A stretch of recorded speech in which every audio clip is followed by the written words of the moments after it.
People who've been to prison, what's the most wholesome thing you saw? I was doing 5 years for burglary when they put me on kitchen duty. Not because I could cook, hell, I couldn't boil an egg, but because I kept my head down and didn't pick fights. Kitchen duty was rough. Long hours, hot as hell, everyone mad about something, but at least it kept me away from the yard politics. We had this old lifer in our crew named Darnell. Dude was probably pushing 70. Gray hair, always humming some gospel song while chopping onions. He'd been inside longer than I'd been alive, but everybody respected him. Nobody messed with Darnell. He'd earned that. One day, a new kid came in. Skinny white kid. Couldn't have been more than 19. Fresh off intake, wide-eyed, shaking. You could see he was terrified. First lunch shift, he nearly dropped a whole tray of mashed potatoes when one of the line cooks yelled at him. We all laughed, even me. But Darnell just shot us this look, and we shut up. Later that night, I caught Darnell sitting with the kid in the corner of the kitchen after cleanup. The kid was crying, quietly, like he didn't want anyone to hear. Darnell had his hand on his shoulder, just letting him talk. Next morning, the kid was back in the kitchen. Still nervous, still clumsy, but Darnell stuck to him like glue. Taught him how to handle a knife properly, how to keep his head down when the COs walked by, how to portion the cornbread without pissing off the guys on the line. And every now and then, you'd catch Darnell cracking a joke to make the kid smile. A couple weeks in, something happened. We were all cleaning up after dinner when another inmate, a big guy, always looking for trouble, cornered the kid in the cooler, started pushing him, calling him names. Nobody wanted to get involved until Darnell walked in. He didn't yell, he didn't throw a punch, he just stood between them and said, "Not this one, not today." The big guy laughed at first, then saw Darnell's face. That was it, he backed down. Nobody ever bothered the kid again. Over the months, that kid changed. He stopped flinching every time someone spoke to him. He started showing up early, staying late, even humming along with Darnell as they chopped vegetables. One morning, he even got up the guts to tell Darnell he wanted to get his GED while he was inside. That night, Darnell dug through his locker and pulled out this beat-up composition notebook. Said, "Here, use this when I took mine. You'll need it." I didn't think much of it at the time.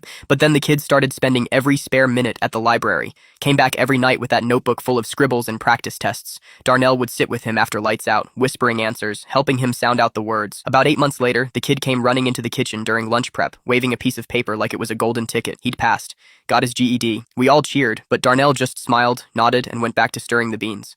Later, though, when he thought nobody was watching, I saw him wipe his eyes with his sleeve.